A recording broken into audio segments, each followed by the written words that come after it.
J'ai fait quoi? J'ai fait une mitzvah ou j'ai fait du business? J'ai fait du business. Business. Il n'y a pas de mitzvah là-dedans. Ouais. C'est-à-dire que le fait de faire par intérêt personnel, ouais, en vérité, c'est pour moi que je le fais. Vous comprenez ce que je veux dire? Comme ça, indirectement, ça a servi à l'autre aussi. C'est vrai, indirectement, comme tu dis. Mais écoute-moi bien. La mitzvah, hein, ça aurait été, encore une fois, d'être transparent. C'est-à-dire, je prête de l'argent sans en tirer d'intérêt personnel.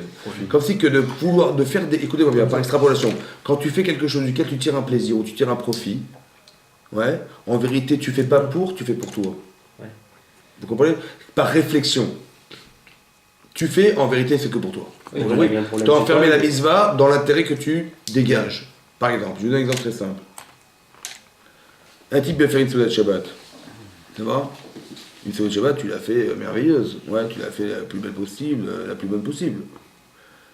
Mais pourquoi tu le fais en fait? Pourquoi tu fais un super repas Shabbat? À cause de ça. Pourquoi? Tu le fais soit pour honorer le Shabbat, soit tu le fais pour toi, pour que les gens ils disent tiens, il a fait un beau. Remercie Hachem. Belle Seuda. Très bien. Mais tu sais pourquoi il faut faire une fête belle Seuda? Pour l'Hachem. Parce que si je t'expliquais intellectuellement que le Shabbat, c'est la fête de la création du monde, ouais, je te garantis qu'au bout d'un mois, tu t'arrêterais de faire Shabbat. Parce que ton corps, il a autre chose à faire. Mais si ton corps, il trouve une suffisance dans le Shabbat, il dit, ah, cette semaine, la fina. Ou je sais pas, on va faire un super Shabbat, on va faire un super repas. En vérité, ton kiff, en vérité, c'est lui qui va cristalliser le désir, le besoin de la mitzvah. Donc on est obligé de greffer du classe ou du kiff avec la mitzvah. Tu vois, c'est ça le kiff. Maintenant, comme tu as dit tout à l'heure, hein, on dit le Shabbat, c'est comme le monde futur. C'est quoi le Shabbat? Ouais. En quoi il y a dans le Shabbat quelque chose qui ressemble au monde futur? Parce que la démarche, elle est comme dans le monde futur. Écoute-moi bien. Si un homme, il fait la Seudat de Shabbat en l'honneur du Shabbat, de ce que ça représente. C'est comme tu dis, tu t'es marié, tu as fait une Seuda, pourquoi faire? Tu dis, ça va coûter 30 000 euros. T'as mangé au mariage?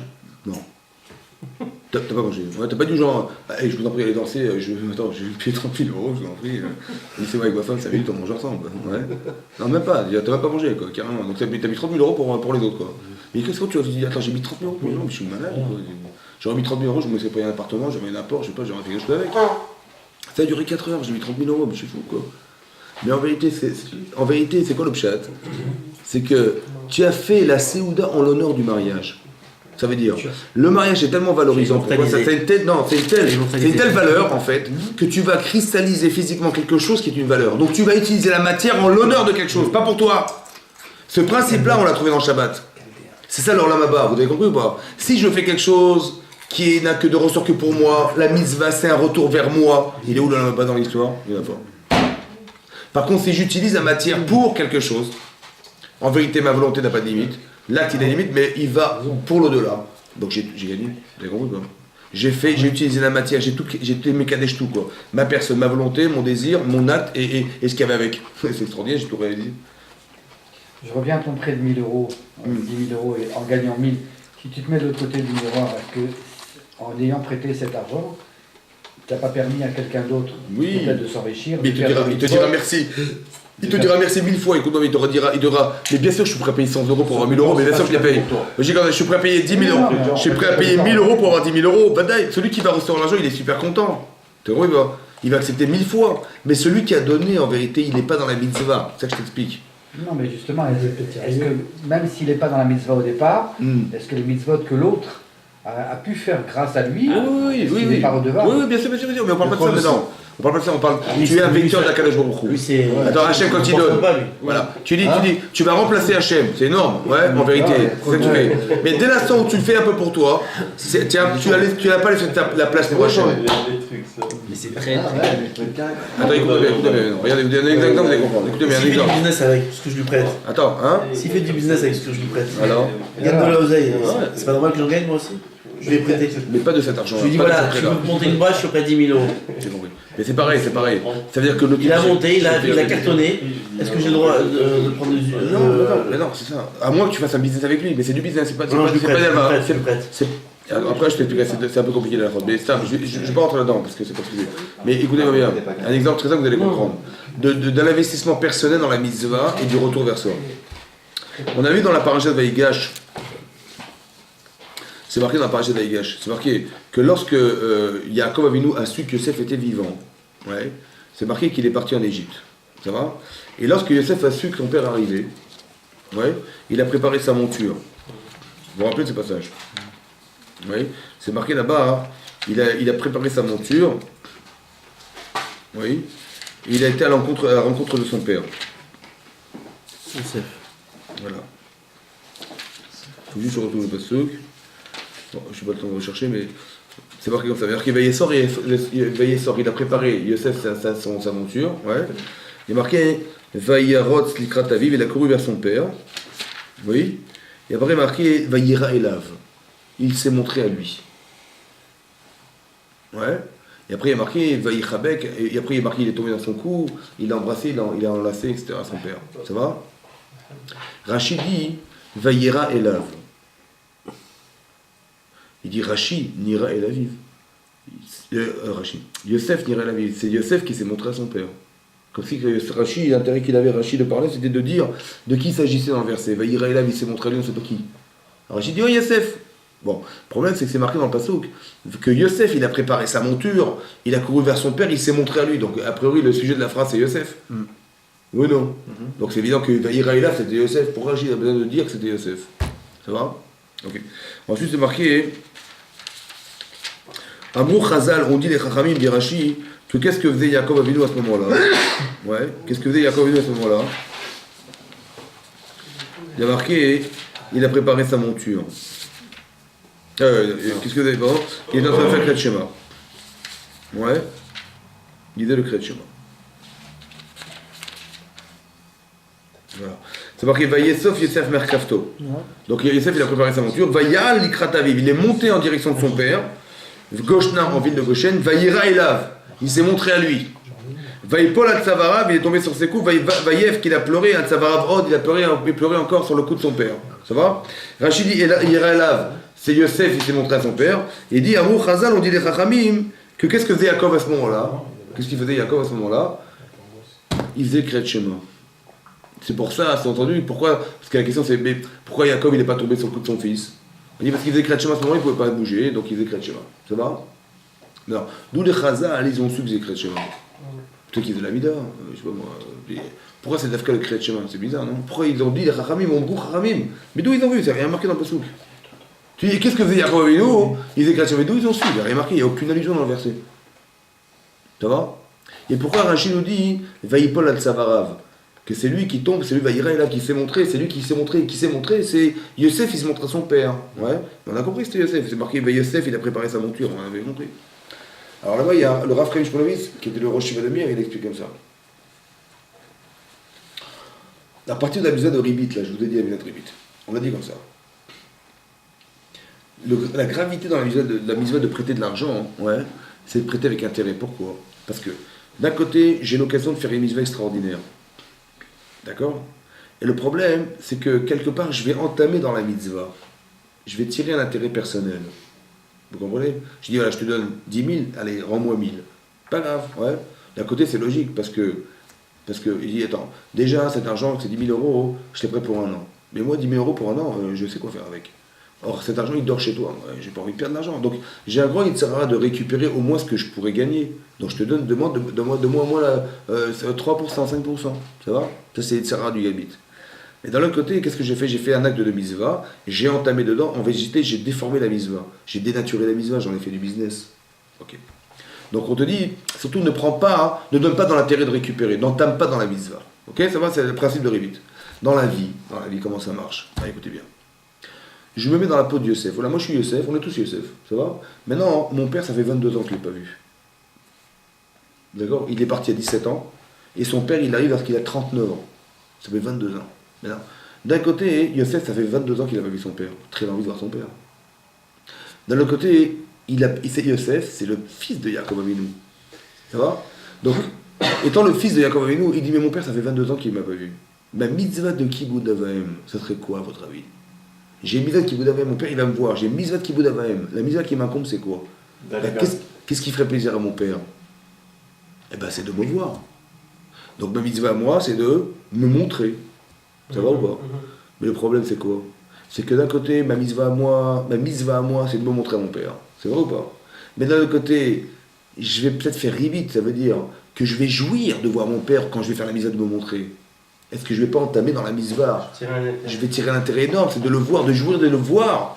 Je vais tirer l'intérêt de la situation, je vais en tirer profit, alors que la misva qui m'incombe, ça serait de me montrer. Alors comment je vais faire? Allez, c'est ça le dilemme de Yosef. Je vais me montrer pendant qu'il va faire. Alors Rachid, Rachid dit, va ira et lave. Tu sais ce qui est marqué dans Rachid? Il n'y a pas marqué que Yosef il s'est montré à son père. Ah, c'est l'inverse. Il y a marqué Yaïra, il s'est montré. Pas que Yosef, on sait que c'est Yosef. Pourquoi Rachid a ajouté Yosef? Pour dire que Yosef n'ira et la vive. Vous savez ce qui est marqué? Qu'il a été capable, Yosef, de maîtriser le désir de se montrer, de le voir, en mettant en avant le désir de se montrer.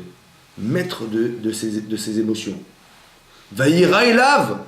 Il s'est montré à son père et pas qu'il a vu son père. Il l'a vu, bien sûr qu'il l'a vu. Mais il a mis en avant le désir de se montrer plus que le désir de le voir. Ça va? Ok. Maintenant, vous voyez comment? Maintenant, Yaakov Avinu, il n'a pas une misva de respecter son fils. C'est vrai. Mais il a une misva de quoi? Ve'afta et Hashem Elokecha Bechol Levavcha. Bechol Levavcha. Bechol Levavcha. Il dit, mais si je prends mon fils, je l'enlace, je lui montre l'amour que j'ai pour lui, quelque part, je vais entamer dans la misva de Ve'afta et Hashem Elokecha Bechol Levavcha. Je vais faire Hashem. Voilà. Ça veut dire, vous savez ce qu'il y a marqué ici? Et ça veut dire? Il y a marqué comme ça, il y a marqué que quand il arrive des situations, comment tu réfléchis cette situation en misvot? Écoutez-moi bien. Yaakov Avinu, il n'a pas vu son fils pendant 22 ans. Tu dis, mais c'est horrible ce qui lui est arrivé. C'est dramatique, c'est dégueulasse. À la limite, comment Hachem a pu faire une souffrance aussi grande? Ouais, c'est vrai, hein, c'est vrai. Mais de l'autre côté, pour qu'on arrive à dire Bechol et Vafra, oui, il faut qu'on crée une carence énorme pour que le type il exploite cette carence pour dire non, ça je le donne à Hachem. Bechol et Vavi. Vous avez compris ce que ça veut dire? Tu dis, tu dois aimer Hachem de tout ton cœur. C'est une blague ou quoi? Quand tu réfléchis, dans ma femme, je sais pas si je l'aime de tout mon cœur, je vais voir. Et tu veux que j'aime Hachem de tout mon cœur, comment je vais faire? Ouais. Alors on dit, tu sais ce qu'Hachem va faire? Il va créer des situations qui sont des manques émotionnels énormes. Pour qu'un jour, non, pour que tu saches toi, comment je vais exploiter ce manque émotionnel? Eh ben je vais l'exploiter pour Hachem. Vous avez compris ce que ça veut dire? C'est ça qu'il dit Chazal Amou Chazal. Parce que si, en vérité, il avait lancé son fils, après il a fait Kriyat Shema, il aurait entamé dans la mise de Haftar Shem Lokecha, donc il a fait Kriyat Shema avant pour être sûr de. Ça veut dire que vous avez compris ce que ça veut dire? Ça veut dire qu'il s'est mis dans la position d'Akadosh Baruch Hu, où il s'est mis dans la position de son père. Qu'est-ce que mon père il attendait de moi? Voilà. Vous avez compris? Et Vémistakel, regarde-toi comme si tu étais l'autre. Vous avez compris ou pas? Parce que si tu dis, ah tiens, mon père il est arrivé, waouh, bon Hachem et tout, tu vois, mais en vérité je me fais plaisir. Après, mon père, je lui ferai plaisir en le montrant à lui. Vous avez compris la différence? Mais si je me mets dans sa peau à lui, qu'est-ce que mon père il veut de moi? C'est quoi ma mise à ce qu'il vous d'avait? C'est de respecter mon père. C'est quoi le respect de mon père? C'est de me mettre dans la position de mon père. Qu'est-ce que mon père il espère de moi? Vous avez compris? Je suis transparent. Le moussag, la notion de la paracha, de si tu prêtes de l'argent à un pauvre, etc. L'idée, c'est d'arriver à t'extraire, en fait, à te mettre dans la position de celui qui est en attente. C'est très important. C'est important dans la famille, c'est important dans le boulot, c'est important dans le relationnel avec les autres, c'est important dans n'importe quoi, avec Akadosh Baruch Hu. Vous avez compris, quoi? C'est énorme, c'est-à-dire, vous avez compris ce que je veux dire? C'est ça qu'on veut nous apprendre. Et ça, j'ai derrière Kavod. Vous avez compris? La transparence. Voilà. Les Shem Shamaim, ça veut dire, il ne faut pas qu'on sente que tu es là, entre guillemets, quoi. Vous avez compris? C'est-à-dire que tu existes sans pour autant être dans l'agressivité du rapport. Il ne peut pas payer. Ne le rappelle pas, que ça veut dire. Il faut être léger, quoi. Mais c'est dingue, hein. Ça veut dire qu'il faut avoir un recul, le respect. Le respect, le recul du respect d'autrui qui fait qu'il n'y a pas de friction dans la relation. Vous avez compris ce que je veux dire? C'est-à-dire qu'il y a ce rapport à l'autre qui fait que... Et ça s'appelle du chesed dans la Torah. C'est ça qu'on appelle le chesed dans la Torah. D'arriver à être béchesed avec les gens, ça veut dire... Juste une chose, quand Yaakov il a fait schéma comme ça, oui. c'est parce que dans son cœur, il s'est dit, si je ne fais pas schéma à ce moment-là, je vais profiter d'un instant dont je rêvais depuis des années. Excuse-moi, il y a deux réflexions possibles. Soit tu vas dire, je veux dire, c'est dommage que je ne profite pas de l'occasion qui m'a été donnée maintenant de faire Bechol et Vavi. T'as compris? Maintenant j'ai compris, orienté vers maintenant j'ai Hachem. compris, dit Yaakov, pourquoi mon fils je l'ai attendu pendant 22 ans. Maintenant j'ai compris pourquoi. Ah. C'est énorme ce qui est marqué là. C'est Ça veut dire que Pour cet instant-là. ça veut dire que le mal n'existe pas. Tu dis mais Hachem pourquoi il m'a fait souffrir, il m'a fait croire qu'il était mort, mais c'est de la folie, Pour ce moment-là. c'est dégueulasse. Pour ce Je peux tomber là-dedans, oui non, je peux tomber là-dedans. Là, Je dis, à un niveau, mais là. c'est ça Dieu, il me fait ce coup-là. Ou je dis non, en vérité il m'a créé cette carence pour que j'arrive un jour à dire non, cette carence-là je la mets de côté et je prends Hachem dans mes bras. Bechol Evavcha, t'as compris pas? Parce qu'en vérité au fond j'y arriverai jamais Bechol Evavcha. C'est des mots, Bechol Evavcha. C'est costaud quand même. C'est ça le chat. Reste des œufs fous. Mais ça veut dire qu'on nous apprend à réfléchir les mitzvot. Que toute situation vécue, c'est une situation qui va me faire grandir. Bah, en fin de compte, donc ce que tu viens de dire avec quelques années, en fin de compte, c'est de se. D'être partenaire. Non, plus que ça, de se mettre dans la peau de l'autre Ouais. pour ressentir Ouais. ses sentiments. Ouais. Et à partir de là, ça Ouais. crée chez moi la dimension de la mitzvah que je vais générer. Mais c'est pareil pour tous les sujets. Mais c'est ce que je t'explique. Non, Je dis, Annie, c'est pas la Non, frère mais, pauvre. en fin de Par compte, exemple, ta c'est- femme, elle c'est attendait de toi aussi- quelque c'est aussi, chose. Par exemple, vos discussions. C'est-à-dire que le principe de souvent on te dit tout ce qui se passe dans la vie sans toi concerné. Ça t'est pas arrivé comme ça par hasard. Tu vois quelqu'un dans la rue, t'entends un Bartora sur un sujet, sans toi concerné. C'est en fait, sinon on aurait pu parler de la shrita. Exactement. C'est-à-dire que la shrita, elle C'est comme ça concerne- qu'il y a chez le téléphone. Voilà, La exactement. mécanique, tu mets Donc, des tests, tu peux être en train de ce que tu viens de dire là, c'est Bien sûr. sentons-nous concernés Mais c'est de la personne comme est jugée par la vie, comme chaque instant qui nous fait passer un message. C'est ça? Voilà, Il y a ce que Hachem dit. Pour que toi tu sois entier avec la personne. Mais Entier avec la personne, tu te mets dans la position. C'est le Sinon, principe. voilà. Je me mets à ta place Voilà. et pour que je te comprenne à toi. Et Ou j'inverse les vêtements parce que je me sens Voilà, pressé. j'inverse les vêtements. Qu'est-ce que ça veut dire La première, on est pressé. Quand tu veux avoir une relation honnête intellectuellement, Quand tu fais la mitzvah. c'est de rentrer dans la position de l'autre.